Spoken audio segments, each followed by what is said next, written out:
നമസ്കാരം. പത്രവാർത്താസിലേക്ക് എല്ലാവർക്കും സ്വാഗതം. ഞാൻ പ്രസീന, എന്നോടൊപ്പം ഉള്ളത് അതുലാണ്.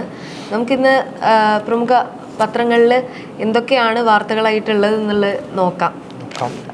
മാതൃഭൂമി പത്രത്തിൻ്റെ ഫസ്റ്റ് മുഖ പേജിൽ തന്നെ കൊടുത്തിരിക്കുന്ന ആദ്യത്തെ വാർത്ത എന്ന് പറയുന്നത് തീർച്ചയായിട്ടും കോൺഗ്രസ് ഗവൺമെൻറ്റിൻ്റെ UDF ഗവൺമെൻറ്റിൻ്റെ നയപ്രഖ്യാപനം ഇന്നലെ പ്രഖ്യാപിച്ചു എന്നുള്ളതാണ്. നയം പ്ലസ് മാറ്റം എന്നുള്ളൊരു വലിയ തലക്കെട്ടോടുകൂടിയാണ് ഇതിനകത്ത് അങ്ങനെ കൊടുത്തിരിക്കുന്നത്. അതായത് തിരഞ്ഞെടുപ്പ് വാഗ്ദാനമായി ഇന്ദിരാഗാന്ധിയുടെ പേരിൽ നൽകിയ ഉറപ്പുകൾ പാലിക്കുമെന്ന് ആവർത്തിച്ച UDF സർക്കാരിൻ്റെ ആദ്യ നയപ്രഖ്യാപനം ഇന്നലെ നടന്നിരിക്കുകയാണ്. സ്കൂൾ വിദ്യാർത്ഥികൾക്ക് മാസം 3 ദിവസം വരെ ആർത്തവാവധി അനുവദിക്കുമെന്ന് വെള്ളിയാഴ്ച ഗവർണർ രാജേന്ദ്ര അലേർക്കർ നയപ്രഖ്യാപനത്തിൽ വ്യക്തമാക്കി. അവധി ദിവസങ്ങളിലെ അധ്യയനം നഷ്ടപ്പെടാതിരിക്കാൻ ഇവർക്കായി വാരാന്ത്യത്തിൽ ക്യാച്ചപ്പ് ക്ലാസുകളും നടത്തും. രാജ്യത്ത് ആദ്യമായാണ് ഒരു സംസ്ഥാനം ഇത്തരത്തിൽ അവധി നൽകുന്നത്. അങ്ങനെ നയപ്രഖ്യാപനങ്ങളിലെ ഏറ്റവും പ്രധാനപ്പെട്ട ഒരു നയപ്രഖ്യാപനം തന്നെയായിരുന്നു ഈ വിദ്യാർത്ഥിനികൾക്ക് 3 ദിവസത്തോളം ആർത്തവാവധി കൊടുക്കുന്നു എന്ന രീതിയിൽ വന്ന നയപ്രഖ്യാപനം. തീർച്ചയായിട്ടും അത് വളരെ അഭിനന്ദനാർഹമാണ്. സംസ്ഥാനത്ത് അല്ലെങ്കിൽ രാജ്യത്ത് ഇങ്ങനെയൊരു അവധി പ്രഖ്യാപിക്കുന്ന ആദ്യത്തെ സംസ്ഥാനമായിട്ട് നമ്മുടെ കേരളം മാറിയിരിക്കുകയാണ്. എന്തായാലും അല്ലേ? അതെ, അസംഘടിത മേഖലയിലും പിന്നെ 6 മാസം പ്രസവാവധി നൽകിയിട്ടുണ്ട്. അതെ, അതും ഒരു പുതിയ മാറ്റത്തിന്റെ തുടക്കം തന്നെയാണ്. അതെ, ക്ഷേമ പെൻഷൻ 3000 രൂപയാക്കുമെന്നുള്ളതും വളരെ പ്രധാനപ്പെട്ടൊരു നയപ്രഖ്യാപനം തന്നെയായിരുന്നു. അതുപോലെ തന്നെ കോളേജ് വിദ്യാർത്ഥിനികൾക്ക് മാസം തോറും 1000 രൂപ നൽകും. അതുപോലെ തന്നെ ഉമ്മൻചാണ്ടി സൗജന്യ ആരോഗ്യ ഇൻഷുറൻസ് പദ്ധതി പ്രകാരം ഓരോ കുടുംബത്തിനും 25 ലക്ഷം രൂപയുടെ സൗജന്യ ആരോഗ്യ ഇൻഷുറൻസ് ഏർപ്പെടുത്തും. അതുപോലെ തന്നെ സ്ത്രീകൾക്ക് KSRTC ബസ്സിൽ സൗജന്യ യാത്ര അനുവദിക്കും. അസംഘടിത മേഖലയിൽ ജോലി ചെയ്യുന്ന സ്ത്രീകൾക്ക് 6 മാസത്തെ പ്രസവാവധി അനുവദിക്കും. അതുപോലെ തന്നെ 50ലധികം ജീവനക്കാരുള്ള സ്ഥാപനങ്ങളിൽ കുട്ടികൾക്കായി ഡേ കെയർ സെൻ്ററുകളും ക്രഷുകളും നിർബന്ധമാക്കും എന്നിങ്ങനെ തുടങ്ങിയിട്ടുള്ള വളരെ പ്രധാനപ്പെട്ട നയപ്രഖ്യാപനങ്ങളാണ് UDF ഗവൺമെൻറ് മുന്നോട്ട് വെച്ചിരിക്കുന്നത്. എന്തായാലും ഒരുപാട് പ്രധാനപ്പെട്ട അല്ലേ പുതിയ നയങ്ങൾ ഈ നയപ്രഖ്യാപനത്തിൽ മാനിഫെസ്റ്റോയിൽ പറഞ്ഞിട്ടുള്ള ഏറെക്കുറെ കാര്യങ്ങളെല്ലാം അപ്പോൾ നടപ്പാക്കുന്നുണ്ട് എന്നാണ് പറയുന്നത്. അതെ, അതുമാത്രമല്ല വളരെ വലിയ സ്വപ്ന പദ്ധതികളുമൊക്കെ ഈ നയപ്രഖ്യാപനത്തിൽ പ്രഖ്യാപിച്ചിട്ടുണ്ടായിരുന്നു. അതായത് 600 കിലോമീറ്റർ നീളമുള്ള തീരദേശം, 44 നദികൾ, 34 തടാകങ്ങൾ, 4 അന്താരാഷ്ട്ര വിമാനത്താവളങ്ങൾ എന്നിവയുൾപ്പെടെയുള്ള സാധ്യത പ്രയോജനപ്പെടുത്തി കേരളത്തെ സംയോജിത തുറമുഖ ഹബ്ബാക്കി മാറ്റും. അതുപോലെ തന്നെ ദക്ഷിണേന്ത്യയിലെ സിവിൽ വ്യോമയാനത്തിൻ്റെ പ്രധാന ഹബ്ബാക്കി കേരളത്തെ മാറ്റും. അതുപോലെ തന്നെ 10,000-ലധികം സൂക്ഷ്മ ചെറുകിട ഇടത്തരം സംരംഭങ്ങളിലെ വിപണിയിൽ മത്സരക്ഷമത നേടാൻ പ്രാപ്തമാക്കും തുടങ്ങിയ വളരെ വലിയ സ്വപ്ന പദ്ധതികളിലേക്ക് കടന്നിരിക്കുകയാണ് കേരളം എന്നുള്ള ഒരു മുന്നോട്ട് അല്ലെങ്കിൽ ഒരു നിർദ്ദേശം അല്ലെങ്കിൽ ഒരു നയം അവർ മുന്നോട്ട് വെച്ചിട്ടുണ്ട്. അപ്പം കേരളത്തെ ദക്ഷിണേന്ത്യയിലെ ഒരു സിവിൽ വ്യോമയാനത്തിൻ്റെ ഹബ്ബാക്കിയും അതുപോലെ തന്നെ ഒരു തുറമുഖ ഹബ്ബാക്കിയും ഒക്കെ മാറ്റാൻ ഉള്ള നടപടികളായിരിക്കും ഇനി UDF ഗവൺമെൻറ് സ്വീകരിക്കുക എന്നുള്ളതാണ് ഈ നയത്തിലൂടെ വ്യക്തമാക്കുന്നത്. അതിൻ്റെ കൂടെ തന്നെ ഒരു വിവാദപരമായ ഒരു സംഭവം ഉണ്ടായിട്ടുണ്ടായിരുന്നു. വന്ദേ മാതരം ആദ്യ ഭാഗം മാത്രം ചൊല്ലി എന്നുള്ളൊരു കാര്യം പൂർണ്ണ രൂപത്തിൽ പാടിയില്ല. ഗവർണറുടെ നിർദ്ദേശം തള്ളി. ഗവർണറുടെ നയപ്രഖ്യാപനത്തിന് മുൻപും ശേഷവും വന്ദേ മാതരം പൂർണ്ണമായി ആലപിക്കണമെന്ന ലോക്ഭവന്റെ നിർദ്ദേശം സർക്കാരും സ്പീക്കറും തള്ളി. വന്ദേ മാതരം പൂർണ്ണമായി ഉൾപ്പെടുത്താത്തതിലുള്ള അതൃപ്തി ഗവർണർ രാജേന്ദ്ര അർലേക്കർ പരസ്യമായി പ്രകടിപ്പിക്കുകയും ചെയ്തു. സ്പീക്കറോട് വിശദീകരണം തേടുന്ന കാര്യത്തിൽ ലോക്ഭവൻ തീരുമാനമെടുത്തിട്ടില്ല. അപ്പം അതിന്റെ കാരണം എന്താന്നുള്ളത് ഇനിയും വ്യക്തമായിട്ടില്ല. ഇതിന്റെ കൂടെ തന്നെ ഒരു വിവാദപരമായിട്ടുള്ള കാര്യവും സംഭവിച്ചിരിക്കുകയാണ്. അതെ, വന്ദേമാതരം പോലെയുള്ള നടപടികളെല്ലാം തന്നെ ഒരു ഔദ്യോഗികമായിട്ടൊരു ചടങ്ങിന് നടത്തേണ്ട നടപടികൾ മാത്രമാണ്. അതിനേക്കാളൊക്കെ ഇമ്പോർട്ടൻ്റ് ആയിട്ടുള്ള കാര്യം എന്ത് നയമാണ് ഗവൺമെന്റ് പ്രഖ്യാപിക്കുന്നു എന്നുള്ളതാണ്. അതെ, മുഖ്യമന്ത്രി VD സതീശൻ പറഞ്ഞൊരു കാര്യമുണ്ട്. ചടങ്ങിൽ വന്ദേമാതരം ആലപിക്കുക നിർബന്ധമുള്ള കാര്യമല്ല. പാർലമെന്റ് നിയമം ഒന്നും പാസ്സാക്കിയിട്ടില്ല. മാർഗനിർദ്ദേശങ്ങളേ ഉള്ളൂ. രാഷ്ട്രീയ പ്രത്യയശാസ്ത്രത്തിന്റെ ചട്ടക്കൂട്ടിൽ നിന്നാണ് സർക്കാർ പ്രവർത്തിക്കുന്നത്. അതനുസരിച്ചുള്ള കാര്യങ്ങളെ ചെയ്യാൻ കഴിയും എന്നാണ് മുഖ്യമന്ത്രിയുടെ അഭിപ്രായം. അതെ, ഇതൊരു നിയമമല്ലാത്തത് കൊണ്ട് തന്നെ ഇതൊരു നിയമലംഘനമായിട്ട് കാണാൻ കഴിയില്ല. അതുകൊണ്ട് ഇതിനെതിരെ അതൃപ്തി ഉന്നയിക്കാമെന്നതല്ലാതെ വലിയ രീതിയിലുള്ള കാര്യങ്ങളൊന്നും ഇതിന് ചെയ്യാൻ കഴിയില്ല എന്നുള്ളതാണ്. മറ്റൊരു വാർത്ത, നീറ്റ് നടത്തിപ്പിന് വ്യോമസേനയും. നമ്മളെ ചിന്തിപ്പിക്കുന്ന ഒരു കാര്യം കൂടിയാണിത്. പ്രതിരോധ മന്ത്രിയുടെ വീട്ടിൽ ചർച്ച, സമൂഹ മാധ്യമങ്ങളിൽ ട്രോൾ വർഷം. നീറ്റ് UG പുനഃപരീക്ഷയ്ക്കുള്ള ചോദ്യപേപ്പർ അച്ചടിശാലയിൽ നിന്ന് രാജ്യത്തിന്റെ വിവിധ ഭാഗങ്ങളിൽ സുരക്ഷിതമായി എത്തിക്കാൻ വ്യോമസേനയുടെ സഹായം തേടാൻ കേന്ദ്ര നീക്കം. ഇതുവരെ തപാലിലാണ് ചോദ്യപേപ്പർ എത്തിച്ചിരിക്കുന്നത്. എന്നാൽ ഈ ഘട്ടത്തിലെ ചോദ്യചോർച്ച ഒഴിവാക്കാനാണ് പുതിയ രീതി പരിഗണിക്കുന്നത്. ഇപ്പോൾ കുറച്ച് ദിവസങ്ങളൊക്കെ ആയിട്ട് നീറ്റ് പരീക്ഷാ പേപ്പറിന്റെ ചോർച്ചയെ കുറിച്ചുള്ള വാർത്തകൾ, അപ്പൊ ഏറെ സുരക്ഷിതമായിട്ടുള്ള ഒരു വഴിയാണ് ഇപ്പൊ നോക്കിയിട്ടുള്ളത് വ്യോമസേന ഉപയോഗിച്ചിട്ട്. നമ്മുടെ രാജ്യത്ത് നടത്തുന്ന ഒരു പരീക്ഷയ്ക്ക് സുരക്ഷ ഉറപ്പാക്കാൻ വേണ്ടി വ്യോമസേന തന്നെ നേരിട്ടിറങ്ങാന്നൊക്കെ പറയുന്നത് അപ്പൊ എത്രത്തോളം അല്ലെ എത്രത്തോളം മുൻകരുതലുകൾ എടുക്കുന്നുണ്ടോ എന്ന് നമ്മൾ പറയുന്നുണ്ടെങ്കിലും അപ്പം ആ ഒരു പരീക്ഷ നടത്താൻ അപ്പം എത്രത്തോളം പാടാണല്ലേ, ഒരു തെറ്റുകളും ഇല്ലാതെ അല്ലെങ്കിൽ ഒരു മാൽ പ്രാക്ടീസും ഇല്ലാതെ ഒരു പരീക്ഷ നടത്താൻ വ്യോമസേന. അത് ഈ ഒരു ചോദ്യപേപ്പർ ചോർച്ചയെ തുടർന്ന് ഇങ്ങനെ ഒരു കാര്യം ഉണ്ടാവുക എന്നുള്ളതൊക്കെ ഏറെ ശ്രദ്ധേയമായ ഒന്നാണ്. ഇനി അതിന്റെ പരീക്ഷ വാല്യുവേഷനിൽ കൂടി ഇതേപോലെ ശ്രദ്ധ നടത്തിയ അത്രയും നല്ലത്. CBSE പരീക്ഷകളിലൊക്കെ നമ്മൾ കണ്ടു അധ്യാപകരുടെ ശ്രദ്ധക്കുറവ് മൂലം സംഭവിച്ച കാര്യങ്ങളൊക്കെ, അതിന് ഇതിൽ കൂടെ വരാതെ ഇരിക്കട്ടെ. അതുപോലെ തന്നെ അതിനോടനുബന്ധിച്ചിട്ടുള്ള മറ്റൊരു വാർത്ത നോക്കിക്കഴിഞ്ഞാൽ നീറ്റ് UG ചോദ്യചോർച്ച പ്രധാനമന്ത്രി മേൽനോട്ടം വഹിക്കുമെന്നാണ് കേന്ദ്രം അറിയിച്ചിരിക്കുന്നത്. അതായത് നീറ്റ് UG ചോദ്യചോർച്ചയിൽ യുവജനങ്ങളുടെ ആശങ്കകളെ സർക്കാർ ഗൗരവത്തോടെ കാണുന്നുവെന്നും പ്രശ്നത്തിൽ പ്രധാനമന്ത്രി നരേന്ദ്രമോദി നേരിട്ട് മേൽനോട്ടം വഹിക്കുമെന്നും കേന്ദ്ര സർക്കാർ പറഞ്ഞിരിക്കുകയാണ്. അപ്പോൾ പ്രധാനമന്ത്രി നേരിട്ട് മേൽനോട്ടം വഹിച്ചാണ് ഇനിയുള്ള നീറ്റ് പുനഃപരിശോധന അല്ലെങ്കിൽ പുനഃപരീക്ഷ നടത്താൻ പോകുന്നത് എന്നുള്ള വാർത്തയാണ് വരുന്നത്. അപ്പോൾ പ്രധാനമന്ത്രി തന്നെ നേരിട്ട് ഈ ഇതിന് മേൽനോട്ടം വഹിക്കുന്നു എന്ന് പറയുമ്പോൾ അത് അത്രത്തോളം ഗൗരവകരമായിട്ട് തന്നെയാണ് കേന്ദ്ര സർക്കാർ എടുത്തിരിക്കുന്നത്. ഈ ഒരു പ്രശ്നം ഇനി ആവർത്തിക്കരുത് എന്നുള്ള രീതിയിൽ തന്നെയാണ് കേന്ദ്ര സർക്കാർ പ്രധാനമന്ത്രിയുടെ നേരിട്ടുള്ള മേൽനോട്ടത്തിൽ ഇനി നീറ്റ് പരീക്ഷ നടത്തുമെന്ന് നിർദ്ദേശം മുന്നോട്ട് വെച്ചിരിക്കുന്നത്. അതുപോലെ തന്നെ CBSE പുനർനിർണയം വീഴ്ച പറ്റിയെന്ന് കേന്ദ്രം സമ്മതിച്ചിരിക്കുകയാണ്. അതായത് CBSEയുടെ പുതിയ ഓൺ സ്ക്രീൻ മാർക്കിംഗ് തകരാറിൻ്റെ ഉത്തരവാദിത്വം ഏറ്റെടുത്ത് കേന്ദ്ര വിദ്യാഭ്യാസ മന്ത്രി ധർമ്മേന്ദ്ര പ്രധാൻ അദ്ദേഹം തെറ്റ് സമ്മതിച്ചിരിക്കുകയാണ്. ഇതൊരു പുതിയ തരം ഒരു മൂല്യനിർണ്ണയ രീതിയായിരുന്നു ഇതിൽ അവലംബിച്ചത്. അപ്പോൾ അത് എന്തായാലും അതിൽ കുറച്ച് പിഴവുകൾ വന്നിട്ടുണ്ട് എന്നുള്ള കാര്യം നമ്മുടെ കേന്ദ്ര വിദ്യാഭ്യാസ മന്ത്രി എന്തായാലും സമ്മതിച്ചിരിക്കുകയാണ്. അപ്പോൾ സമ്മതിച്ചാൽ മാത്രം പോരാ, അത് ഇനി നടക്കാതിരിക്കാനുള്ള മുൻകരുതലുകളും കൂടി എടുത്താൽ മാത്രമേ ഇനി സുതാര്യമായിട്ടുള്ള അല്ലെങ്കിൽ സുഗമമായിട്ട് ഇത്തരത്തിലുള്ള ചോദ്യപരീക്ഷകൾ അല്ലെങ്കിൽ പരീക്ഷകൾ മുന്നോട്ട് പോകുമെന്ന് വേണം കരുതാൻ. മറ്റൊരു വാർത്ത, ലോജിക് ഇല്ലാതെ CMRL എക്സാലോജിക് ഇടപാട്, അതുമായി ബന്ധപ്പെട്ടാണ് വീണയ്ക്ക് സമൻസ് അയക്കും. വിദേശ ഇടപാട് രേഖകൾ കണ്ടെടുത്തു എന്ന് പറഞ്ഞിട്ടൊരു വാർത്തയാണ്. CMRL എക്സാലോജിക് കേസിൽ വിദേശ സാമ്പത്തിക ഇടപാടുകളുടെ രേഖകൾ ED കണ്ടെടുത്തു. CMRL joint managing director Sharan S കർത്തയുടെ വീട്ടിലും സ്ഥാപനങ്ങളിലും നടത്തിയ പരിശോധനയിലാണ് ഇവ ലഭിച്ചത്. ചോദ്യം ചെയ്യലിന് ഹാജരാകാൻ വീണയ്ക്കും ശരണിനും ED സമൻസ് അയക്കും. ഇതുമായി ബന്ധപ്പെട്ട് ആളുകളെ ഒരു തരത്തിൽ തെറ്റിദ്ധരിപ്പിക്കുന്ന രീതിയിലുള്ള വാർത്തകളും വന്നുകൊണ്ടിരിക്കുന്നുണ്ട്.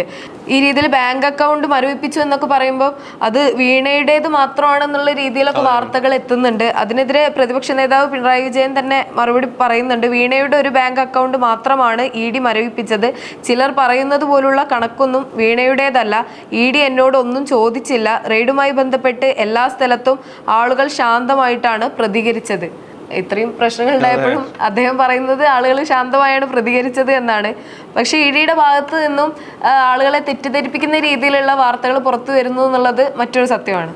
അതെ, അത് തന്നെയാണ്. EDയുടെ ഭാഗത്തു നിന്നുമൊക്കെ ആയാലും വളരെയധികം തെറ്റിദ്ധരിപ്പിക്കുന്ന വാർത്തകൾ പുറത്തു വരുന്നുണ്ടെന്ന് തന്നെയാണ്. അതുമാത്രമല്ല, അതിനോട് അനുബന്ധിച്ചൊരു വാർത്ത നോക്കുകയാണെങ്കിൽ ED എന്നോടൊന്നും ചോദിച്ചില്ല എന്നാണ് പിണറായി പറഞ്ഞിരിക്കുന്നത്. അതായത് വീണയുടെ ഒരു അക്കൗണ്ട് മരവിപ്പിച്ചു. കോൺഗ്രസിൻ്റെ ഇരട്ടത്താപ്പിലും വിമർശനം പിണറായി അറിയിച്ചിട്ടുണ്ട്. അതായത് വീട് റെയ്ഡ് ചെയ്യാനെത്തിയ ED ഉദ്യോഗസ്ഥർ തന്നോടൊന്നും ചോദിച്ചില്ലെന്ന് പ്രതിപക്ഷ നേതാവ് പിണറായി വിജയൻ. റെയ്ഡ് നടക്കുമ്പോൾ ഞാൻ അവിടെ ഉണ്ടായിരുന്നു, അവർക്ക് എന്നോടൊന്നും ചോദിച്ചില്ല. വീണയുടെ ഒരു ബാങ്ക് അക്കൗണ്ട് മരവിപ്പിച്ചെന്നത് വസ്തുതയാണ്. ചിലർ പറയും പോലെ ഒരുപാടെണ്ണമൊന്നുമില്ല. പിണറായി വിജയൻ ഇന്നലെ നടത്തിയ പത്രസമ്മേളനത്തിലാണ് ഇതിനെക്കുറിച്ച് ഇത്രയും പറഞ്ഞത്. എന്തായാലും ED സത്യത്തിൽ അന്വേഷണം നടത്തിയത് പിണറായി വിജയൻ്റെ മകളുമായി ബന്ധപ്പെട്ടിട്ടുള്ള കാര്യമാണ്. അതിൽ പിണറായി വിജയന് നിയമപരമായി യാതൊരു പങ്കുമില്ല എന്നുള്ളതാണ് അതിൻ്റെ വസ്തുത എന്ന് പറയുന്നത്. ഇതൊരിക്കലും ഡയറക്റ്റ്ലി പിണറായി വിജയൻ അല്ലെങ്കിൽ പ്രതിപക്ഷ നേതാവിനെതിരെയുള്ള ഒരു ആക്രമണമല്ല എന്നും ഇതിലൂടെ നമുക്ക് മനസ്സിലാക്കാം. അതുപോലെ തന്നെ അതിനൊരു പ്രതികരണം എന്ന പോലെ അല്ലെങ്കിൽ ഇന്നലത്തെ വാർത്താ സമ്മേളനത്തിൽ മുഖ്യമന്ത്രി VD സതീശനും പറഞ്ഞിരുന്നു. അതായത് അദ്ദേഹം ഇതിനെതിരെ അല്ലെങ്കിൽ ഇത്തരം ആരോപണങ്ങൾ, അതായത് UDFും BJPയും തമ്മിലുള്ള കൂട്ടുകെട്ട് മൂലമാണ് ഈ ഒരു റെയ്ഡ് ഉണ്ടായെന്നുള്ളൊരു ആരോപണം വന്നപ്പോൾ അദ്ദേഹം അതിന് മറുപടിയായിട്ട് അദ്ദേഹം പറഞ്ഞത് കരയണോ, ഈ ഒരു ആരോപണത്തിൽ അല്ലെങ്കിൽ ഇങ്ങനെ ഉന്നയിക്കുമ്പോൾ ഞാനിതിനൊക്കെ കരയണോ ചിരിക്കണോ എന്നുള്ളതാണ്. അതായത് ആദ്യമായാണ് ഞാൻ പ്രധാനമന്ത്രി നരേന്ദ്രമോദിയെ നേരിട്ട് കാണുന്നത്. കണ്ടയുടൻ പിണറായിയുടെ വീട് റെയ്ഡ് ചെയ്യണമെന്ന് ഞാൻ മോദിയോട് പറഞ്ഞു. ഉടൻ തന്നെ അദ്ദേഹം ഫോൺ എടുത്ത് നിർദ്ദേശം നൽകിയെന്ന് പറയുകയായിരുന്നു. അപ്പം ഇതൊരു ആക്ഷേപഹാസ്യ രൂപത്തിലായിരുന്നു അദ്ദേഹം ഇന്നലെ പറഞ്ഞത്. ഇന്നലെ സോഷ്യൽ മീഡിയയിലൊക്കെ ഒരുപാട് വൈറലായിരുന്നു ഈ ഒരു വീഡിയോ ക്ലിപ്പ്. അപ്പം അദ്ദേഹം ആദ്യമായിട്ടാണ് പ്രധാനമന്ത്രി നരേന്ദ്രമോദിയെ കാണുന്നത്. അതിനുശേഷം ആദ്യമായി കണ്ട ഉടനെ തന്നെ വി ഡി സതീശൻ ഇതുപോലെ പിണറായി വിജയൻ്റെ വീടൊന്ന് റെയ്ഡ് ചെയ്യണമല്ലോ എന്ന് പറയുമ്പോൾ പ്രധാനമന്ത്രി ഉടനെ വി ഡി സതീശൻ ആദ്യമായിട്ടൊരു കാര്യം പറഞ്ഞതല്ലേ, ചെയ്തേക്കാമെന്നുള്ള രീതിയിൽ അത് ഒരു സ്ഥലത്ത് മാത്രം പോരാ 12 സ്ഥലങ്ങളിൽ റെയ്ഡ് ചെയ്യണമെന്ന് പറയുമ്പോൾ എന്നാൽ 12 സ്ഥലങ്ങളിൽ തന്നെ ചെയ്തേക്കാം എന്നുള്ള രീതിയിൽ പിറ്റേന്ന് തന്നെ ഇ ഡി റെഡിയായി വരുന്നു എന്നൊക്കെ പറയുന്നത് ശുദ്ധ അസംബന്ധമാണെന്നുള്ള രീതിയിലാണ് വി ഡി സതീശൻ പറയുന്നത്. അതുവരെ മാധ്യമങ്ങൾക്ക് ഒരു മറുപടി ഒന്നും നൽകിയിരുന്നില്ല. ഇന്നലത്തെ പത്രസമ്മേളനത്തിനാണ് ഇതിനെക്കുറിച്ചുള്ള ഒരു വിശദമായ ഒരു അഭിപ്രായം ആള് പറഞ്ഞിട്ടുള്ളത്. എന്തായാലും വി ഡി സതീശൻ പറഞ്ഞതിലും കാര്യമുണ്ട്. പക്ഷേ അത് നമുക്ക് എത്രത്തോളം അതിലൊക്കെ വസ്തുതകൾ ഉണ്ടെന്നും കാര്യങ്ങളും ഇതൊക്കെ എങ്ങനെയാണെന്നും നമുക്ക് പറയാൻ കഴിയാത്തത് കൊണ്ട് തന്നെ അവർ പറയുന്നത് വിശ്വസിക്കുക എന്നുള്ളത് മാത്രമേ നമുക്ക് ചെയ്യാൻ പറ്റുള്ളൂ. മറ്റൊരു വാർത്ത, സ്കൂള് തുറക്കാൻ പോവാണ്. ജൂൺ 1 മുതൽ ക്ലാസ്സുകൾ തുടങ്ങാൻ പോവാണ്. അപ്പോൾ സ്കൂളുകളിലൊക്കെ ഉള്ള ക്ലീനിങ് പരിപാടിയൊക്കെ ആയിട്ട് ബന്ധപ്പെട്ട ഒരു വാർത്തയാണ്. ഇവിടെ ആരവങ്ങൾക്ക് എന്നും അവധി എന്ന് പറഞ്ഞിട്ടാണ്. കോട്ടയം ജില്ലയിലെ 2 സ്കൂളുകൾക്ക് സ്വന്തമായി കെട്ടിടം പോലും ഇല്ല. അതുമായി ബന്ധപ്പെട്ട വാർത്തകളൊക്കെയാണ് കൊടുത്തിട്ടുള്ളത്. ചില കെട്ടിടങ്ങൾക്കൊക്കെ അംഗനവാടിയിലൊക്കെ കാട് പിടിച്ചിട്ടുണ്ട്. അപ്പൊ ഇനി ക്ലാസ് തുടങ്ങാൻ പോകുമ്പോൾ ഇത്തരത്തില് പാമ്പിന്റെ ഭീഷണിയൊക്കെ അത്യാവശ്യം ഉള്ളതുകൊണ്ട് അതൊക്കെ ക്ലീനിങ്ങുമായിട്ട് ബന്ധപ്പെട്ട വാർത്തകളാണ് കൊടുത്തിട്ടുള്ളത്. മറ്റൊരു വാർത്ത നോക്കുകയാണെങ്കിൽ പിണറായി പ്രതിപക്ഷ നേതാവ് ആകാൻ പാടില്ലായിരുന്നു എന്നാണ് സച്ചിദാനന്ദൻ പറഞ്ഞിരിക്കുന്നത്. നമുക്കറിയാം കവിയും സമയപ്രവർത്തനവുമായിട്ടുള്ള സച്ചിദാനന്ദൻ അദ്ദേഹം പറഞ്ഞിരിക്കുന്നത് പിണറായി വിജയൻ പ്രതിപക്ഷ നേതാവ് ആകരുതായിരുന്നു എന്ന് കവി കെ സച്ചിദാനന്ദൻ പറഞ്ഞിരിക്കുകയാണ്. പ്രതിപക്ഷ നേതാവ് തെരഞ്ഞെടുപ്പിൽ തെറ്റുപറ്റിയെന്നും അദ്ദേഹം പറഞ്ഞു. അതുപോലെ തന്നെ പിണറായി പ്രതിപക്ഷ നേതാവ് ആകുമെന്ന് കരുതിയിരുന്നില്ല എന്നും കൂടുതൽ ഊർജ്ജസ്വലനായ അല്ലെങ്കിൽ ഊർജ്ജസ്വലയായ ഒരാളെ കണ്ടെത്തേണ്ടിയിരുന്നില്ല എന്നൊരു ചോദ്യവും അദ്ദേഹം ഉന്നയിക്കുന്നുണ്ട്. അപ്പോൾ അത് സച്ചിദാനന്ദൻ്റെ വാക്കുകളാണ്. പിണറായി വിജയൻ പ്രതിപക്ഷ നേതാവായിരിക്കാൻ യോഗ്യനല്ല എന്നും കുറച്ചുകൂടി ഊർജ്ജസ്വലയോ അല്ലെങ്കിൽ ഊർജ്ജസ്വലനോ ആയിട്ടുള്ള ഒരാളെ കണ്ടെത്തി പ്രതിപക്ഷ നേതാവാക്കണമായിരുന്നുവെന്നും സച്ചിദാനന്ദൻ പറഞ്ഞിരിക്കുകയാണ്. അപ്പം അദ്ദേഹത്തിൻ്റെ 80ാം ജന്മദിനത്തിലാണ് സച്ചിദാനന്ദൻ മാധ്യമങ്ങളോട് പ്രതികരിച്ചപ്പോഴായിരുന്നു ഇത്തരത്തിലുള്ളൊരു ആരോപണം അല്ലെങ്കിൽ അദ്ദേഹത്തിൻ്റെ ഒരു അഭിപ്രായം മുന്നോട്ട് വെച്ചത്. മറ്റൊരു വാർത്ത ഏറെ സന്തോഷകരമായ ഒരു കാര്യം തന്നെയാണ്. റഹീം തിരിച്ചെത്തി എന്നുള്ള വാർത്തയാണ്. ഉമ്മ വെച്ച് ഉമ്മ എന്ന് പറഞ്ഞിട്ടൊരു ഹെഡിങ്ങോടെയാണ് ഇത് വന്നത്. 2 ദശാബ്ദങ്ങളായുള്ള ഫാത്തിമ ഉമ്മയുടെ കാത്തിരിപ്പിന് വലിയ പെരുന്നാൾ ദിനത്തിൽ പരിസമാപ്തി. സൗദിയിൽ 20 വർഷത്തെ ജയിൽവാസത്തിൽ നിന്ന് മോചിതനായെത്തിയ മകൻ അബ്ദുൾ റഹീമിനെ ഉമ്മ കെട്ടിപ്പുണർന്നു വരവേറ്റു. ഫാത്തിമയുടെ 6 മക്കളിൽ ഇളയവനായ റഹീം 24-ാം വയസ്സിൽ 2006 നവംബർ 28-നാണ് ഹൗസ് ഡ്രൈവർ വിസയിൽ റിയാദിലേക്ക് പോയത്. അവിടെ നിന്ന് ഒരു 19 വയസ്സുകാരൻ അദ്ദേഹത്തിന്റെ കയ്യബദ്ധത്തിൽ മരണപ്പെട്ടതിനെ തുടർന്നിട്ടാണ് അദ്ദേഹം അവിടെ ജയിലിലായത്. ആളുകളുടെയും കേരളത്തിന്റെ എല്ലാവരുടെയും പ്രാർത്ഥനയ്ക്ക് അവരുടെ കാത്തിരിപ്പിനൊക്കെ ഫലമായിട്ട് അദ്ദേഹം തിരിച്ചെത്തി. ഏറെ സന്തോഷകരമായിട്ടുള്ള ഒരു വാർത്ത തന്നെയാണത്. അദ്ദേഹം കരിപ്പൂർ എയർപോർട്ടിൽ ഇറങ്ങിയതിന് ശേഷം ആളുകളോട് മാധ്യമങ്ങളോടൊക്കെ പ്രതികരിക്കുന്നതിനെ കുറിച്ചുള്ള വാർത്തകളൊക്കെ കാണാനിടയുണ്ടായി. എന്തായാലും ഏറെ കേരളക്കാർക്ക് എല്ലാം അഭിമാനിക്കാൻ പറ്റിയ ഒരു വാർത്ത തന്നെയാണ് ഇത്. അതെ, എന്തായാലും അദ്ദേഹം ഇന്നലെ വ്യാഴാഴ്ച രാത്രി 15:55 അവിടുന്ന് പുറപ്പെട്ട് ഇവിടെ ഏകദേശം വെളുപ്പിനെ 8:20 ആയപ്പോൾ തിരിച്ചെത്തിയപ്പം എന്തായാലും എയർപോർട്ടിൽ തന്നെ നമ്മൾ ദൃശ്യങ്ങളിലൊക്കെ കണ്ടായിരുന്നു. ഇന്നലെ ഒരുപാട് ആൾക്കാർ തിങ്ങി നിറഞ്ഞു അദ്ദേഹത്തെ ഒന്ന് കാണുന്നതിന് വേണ്ടിയിട്ടൊക്കെ. എന്തായാലും 20 വർഷത്തെ സൗദിയിലെ ജയിൽവാസം വെടിഞ്ഞ് അദ്ദേഹം സ്വന്തം നാട്ടിലെത്തിയിരിക്കുകയാണ്. അപ്പോൾ അതിനോടനുബന്ധിച്ചൊരു വാർത്തയും വന്നായിരുന്നു. സ്വന്തം 20 വർഷം കഴിഞ്ഞിട്ടാണല്ലോ കേരളം അദ്ദേഹം കാണുന്നത്. അപ്പം കേരളമെല്ലാം മാറി, റോഡെല്ലാം മാറി, വിദേശ രാജ്യങ്ങളെപ്പോലെ റോഡുകളായി എന്നൊക്കെ അദ്ദേഹം പറയുകയുണ്ടായി. അപ്പോൾ അങ്ങനെയാണ് സൗദിയുടെ ഒരു തടവറയ്ക്കുള്ളിൽ കിടന്നിട്ട് പിന്നെ ഒരു 20 വർഷം കഴിഞ്ഞ് സ്വന്തം നാട് കാണുമ്പോൾ ഒരുപാട് വലിയ മാറ്റങ്ങൾ വന്നു എന്നൊക്കെ അദ്ദേഹം പറയുകയുണ്ടായി. എന്തായാലും ഇനി അദ്ദേഹത്തിന് സ്വസ്ഥമായിട്ട് അദ്ദേഹത്തിന്റെ ഉമ്മയോടൊപ്പം നാട്ടിൽ തന്നെ കഴിയാം. ജ്വല്ലറിയിൽ ഒരു ജോലി കൊടുക്കുമെന്നൊക്കെ ബോബി ചെമ്മണ്ണൂർ പറഞ്ഞിട്ടുണ്ടായിരുന്നു. എന്തായാലും അദ്ദേഹത്തിന് ഇനിയെങ്കിലും ഒരു സ്വസ്ഥമായ ജീവിതം ഉണ്ടാവട്ടെ. മറ്റൊരു പ്രധാന വാർത്ത വാർത്ത മാതൃഭൂമിയുടെ ഫ്രണ്ട് പേജിൽ തന്നെ കൊടുത്തിരിക്കുന്നത് ഹോർമൂസിലെ ഉപരോധം പിൻവലിക്കും എന്ന് ട്രംപ് പറഞ്ഞിരിക്കുകയാണ്. ഇറാൻ കപ്പലുകളെയും തുറമുഖങ്ങളെയും ലക്ഷ്യമിട്ട ഹോർമൂസ് കടലിടുക്കിൽ US ഏർപ്പെടുത്തിയ നാവിക ഉപരോധം പിൻവലിക്കുമെന്ന് പ്രസിഡന്റ് ഡൊണാൾഡ് ട്രംപ് ട്രൂത്ത് സോഷ്യലിലൂടെ അറിയിച്ചിട്ടുണ്ട്. അവിടെ കുടുങ്ങിക്കിടക്കുന്ന കപ്പലുകൾക്ക് ലക്ഷ്യസ്ഥാനത്തേക്ക് പോകാൻ തയ്യാറെടുക്കണമെന്നും അദ്ദേഹം പറഞ്ഞു. അപ്പോൾ എന്തായാലും കാര്യങ്ങൾ യുദ്ധത്തിന്റെ മഞ്ഞ് ഉരുകിക്കൊണ്ടിരിക്കുകയാണെന്ന് വേണം പറയാനല്ലേ. പതുക്കെ ഹോർമൂസിലെ ആ നാവിക ഉപരോധങ്ങളെല്ലാം പിൻവലിക്കുകയാണ് എന്നുള്ള വാർത്തകളാണ് വരുന്നത്. അപ്പോൾ എന്തായാലും US ഇറാൻ പ്രശ്നം പതുക്കെ മാറിക്കൊണ്ടിരിക്കുകയാണ്. അപ്പോൾ ഹോർമൂസിൽ ഇത്രയും കാലം തുടങ്ങിയ ഒരു അനിശ്ചിതത്വത്തിന് അറുതി വരാൻ ഇനി അധിക നാളുകളില്ല എന്ന് വേണം നമ്മൾ കരുതാൻ. മറ്റൊരു വാർത്ത, ഒറ്റയ്ക്ക് താമസിച്ചിരുന്ന വയോധികയുടെ കൊലപാതകം, അറസ്റ്റിലായത് വീട്ടിലെ സഹായിയായ സമീപവാസി. ആറാട്ടുപുഴ ആലപ്പുഴയിലാണ് സംഭവം. കിഴക്കേക്കര സാധുപുരത്ത് തെക്കതിൽ ഒറ്റയ്ക്ക് താമസിച്ചിരുന്ന വയോധികയെ കൊലപ്പെടുത്തിയത് അവരുടെ സഹായത്തിന് എത്താറുള്ള സമീപവാസി സ്വർണ്ണാഭരണങ്ങൾ കൈക്കലാക്കുന്നതിന് വേണ്ടിയാണ് തങ്കമ്മയെ കൊലപ്പെടുത്തിയതെന്ന് പ്രതി കനകക്കുന്ന് കൊച്ചുപടന്നയിൽ പ്രകാശൻ സമ്മതിച്ചു. സ്വർണത്തിന് വേണ്ടിയിട്ടാണ് ഈ അമ്മ വീട്ടിൽ ഒറ്റയ്ക്കായിരുന്നു താമസിച്ചിരുന്നത്. സ്വർണത്തിന് വേണ്ടി ആ അമ്മയുടെ കൈകാലുകൾ ബന്ധിച്ച് സമീപമുള്ള ഒരു കായലിൽ കെട്ടിത്താഴ്ത്തുകയായിരുന്നു. എന്നിട്ട് നാട്ടിൽ ഭയങ്കര മാന്യനായി നടക്കുകയായിരുന്നു. പോലീസ് അന്വേഷണം അദ്ദേഹത്തിലേക്ക് എത്തില്ല എന്നുള്ളൊരു ധാരണയില്. പക്ഷെ അയാൾ പിന്നീട് പിടിക്കപ്പെടുകയാണ് ഉണ്ടായത്. സ്വർണത്തിന് വേണ്ടിയിട്ടാണ് ഇങ്ങനെ ചെയ്തത്. അദ്ദേഹം നോക്കിക്കൊണ്ടിരുന്ന പ്രായമായിട്ടുള്ള 80 വയസ്സുകാരിയായ ഒരു അമ്മയാണ് ഇത്തരത്തിൽ കൊലപാതകത്തിന് ഇരയാക്കിയത്. എന്തായാലും അത് വളരെ ദുർഭാഗ്യകരമായ സംഭവം തന്നെയാണ്. ഇത്തരത്തിൽ ഒറ്റയ്ക്ക് നിൽക്കുന്നവർക്കൊക്കെ ഇത് ഏറെ ഭയപ്പെടുത്തുന്ന ഒന്ന് തന്നെയാണ്. അവരുടെ സുരക്ഷയ്ക്ക് വെല്ലുവിളി തന്നെയാണ് ഇത്തരത്തിലുള്ള വാർത്തകൾ എന്ന് പറയുന്നത്.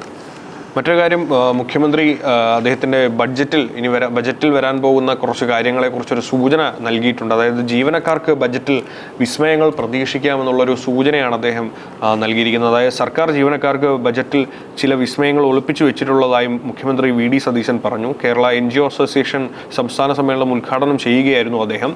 ബഡ്ജറ്റിലെ കാര്യങ്ങൾ നിലവിൽ പുറത്തു പറയാൻ പാടില്ലാത്തതിനാൽ കൂടുതൽ പറയുന്നില്ല എന്നും അദ്ദേഹം പറഞ്ഞു.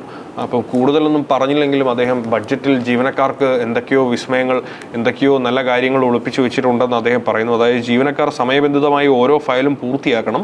ഇന്ത്യയിലെ ഏറ്റവും കാര്യക്ഷമതയോടെ പ്രവർത്തിക്കുന്ന സെക്രട്ടേറിയറ്റ് ആക്കി മാറ്റുകയാണ് ലക്ഷ്യം.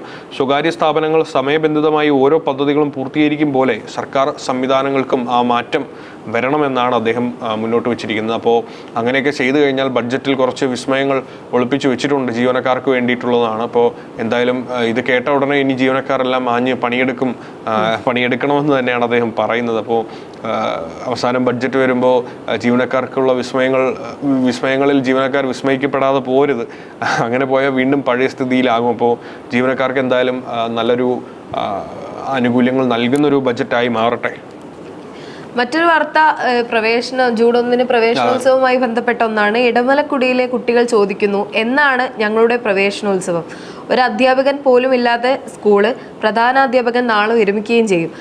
മൂന്നാറിലാണ്. സംസ്ഥാനത്തെ ഏക ഗോത്രവർഗ പഞ്ചായത്തായ ഇടമലക്കുടിയിലെ ഏക സ്കൂളിൽ ജൂൺ 1 പ്രവേശനോത്സവം നടക്കില്ല. കാരണം ഇവിടെ ഒരു അധ്യാപകൻ പോലുമില്ല. കഴിഞ്ഞ അധ്യയന വർഷം ഒരു പ്രധാനാധ്യാപകനും 2 താൽക്കാലിക അധ്യാപകരുമാണ് ഇടമലക്കുടി ഗവൺമെന്റ് സ്കൂളിൽ ഉണ്ടായിരുന്നത്.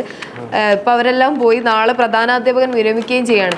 അപ്പോൾ ഇത്തരം ഒരു സാഹചര്യത്തിൽ എന്ത് നടപടി ഇനി സ്വീകരിക്കും എന്നുള്ളതും, പക്ഷെ അധ്യാപകരൊക്കെ വന്ന് ഒരു പ്രവേശനോത്സവമൊക്കെ നടത്തി അതുവരെ കുട്ടികളുടെ ആ ഒരു ഭാവി എന്ത് എന്നുള്ളതും ചോദ്യചിഹ്നമായി നിൽക്കുകയാണ്. എന്തായാലും എത്രയും വേഗം ഇതിനൊരു നടപടി ഉണ്ടാവട്ടെ. ഒരുപാട് അല്ലെങ്കിൽ പുതിയ സർക്കാർ വരുമ്പോൾ ഇതിനൊക്കെ വളരെ പ്രാമുഖ്യം നൽകേണ്ടതുണ്ട്.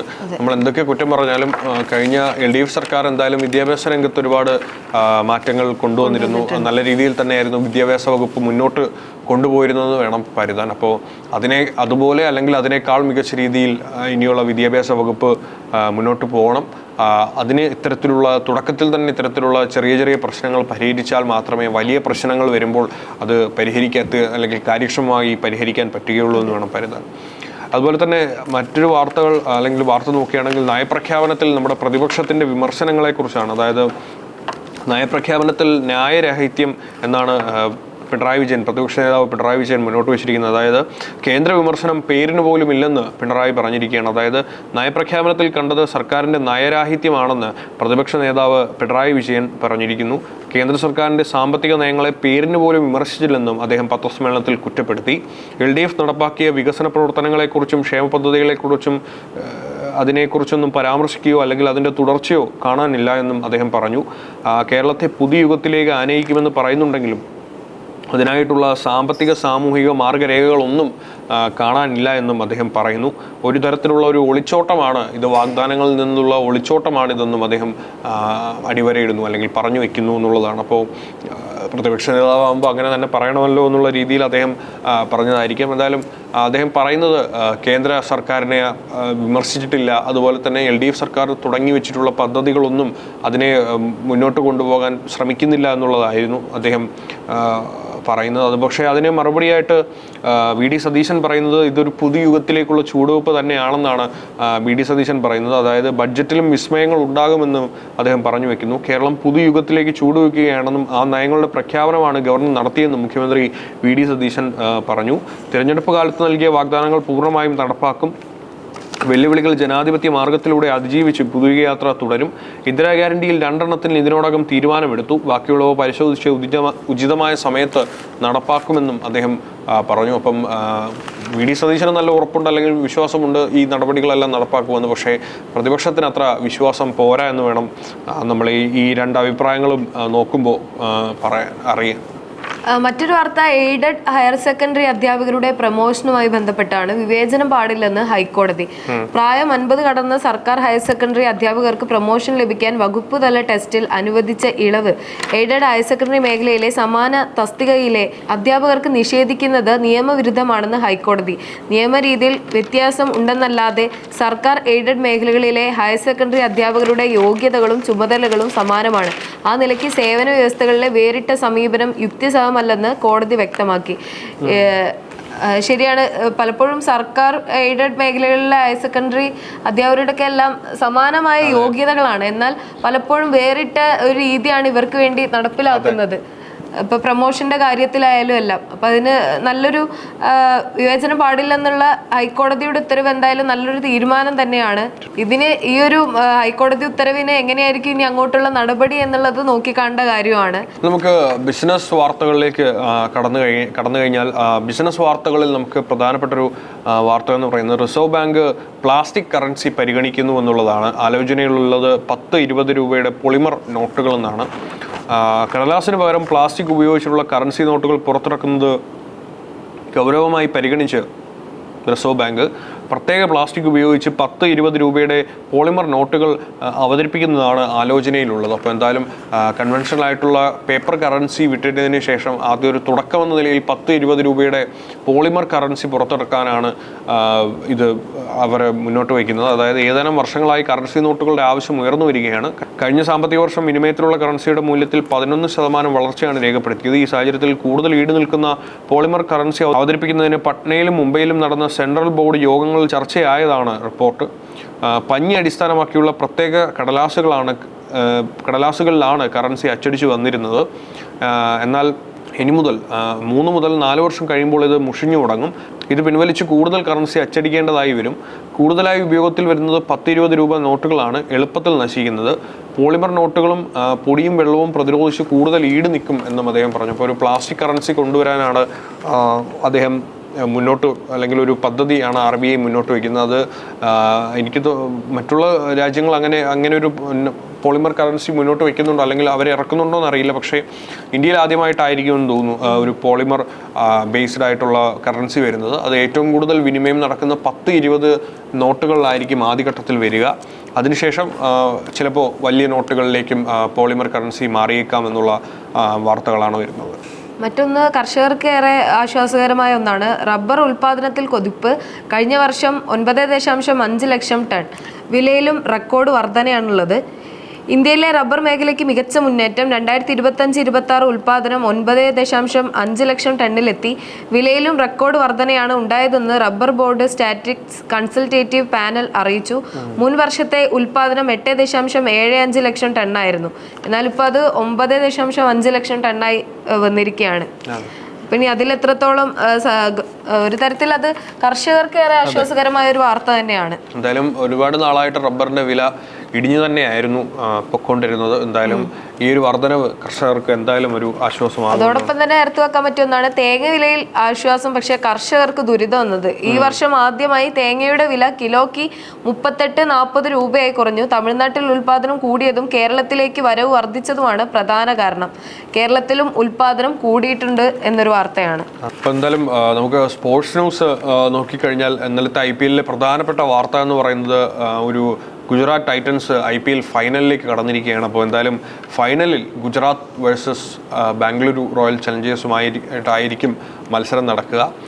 ബഡാ ഗുജറാത്ത് എന്നുള്ളൊരു തലക്കെട്ടോടു കൂടിയാണ് സ്പോർട്സ് പേജിൽ, മാതൃഭൂമിയുടെ സ്പോർട്സ് പേജിൽ ഈ ഒരു വാർത്ത കൊടുത്തിരിക്കുന്നത്. അതായത് ഗുജറാത്ത് ടൈറ്റൻസ് IPL ഫൈനലിൽ ഞായറാഴ്ച നടക്കുന്ന കിരീട പോരാട്ടത്തിൽ എതിരാളികൾ റോയൽ ചലഞ്ചേഴ്സ് ബംഗളൂരു ആണ് എന്നുള്ള വാർത്തകളാണ്.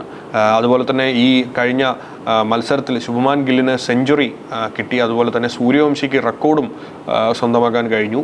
അതായത് വൈഭവ് സൂര്യവംശിയുടെ റെക്കോർഡ് പ്രകടനത്തിൽ ക്യാപ്റ്റൻ ശുഭ്മാൻ ഗില്ലിൻ്റെ സെഞ്ചുറിയിലൂടെ മറുപടി നൽകി ഗുജറാത്ത് ടൈറ്റൻസ് IPL ക്രിക്കറ്റിൻ്റെ ഫൈനലിലേക്ക് കടന്നിരിക്കുകയാണെന്നുള്ള വാർത്തകളാണ് വരുന്നത്.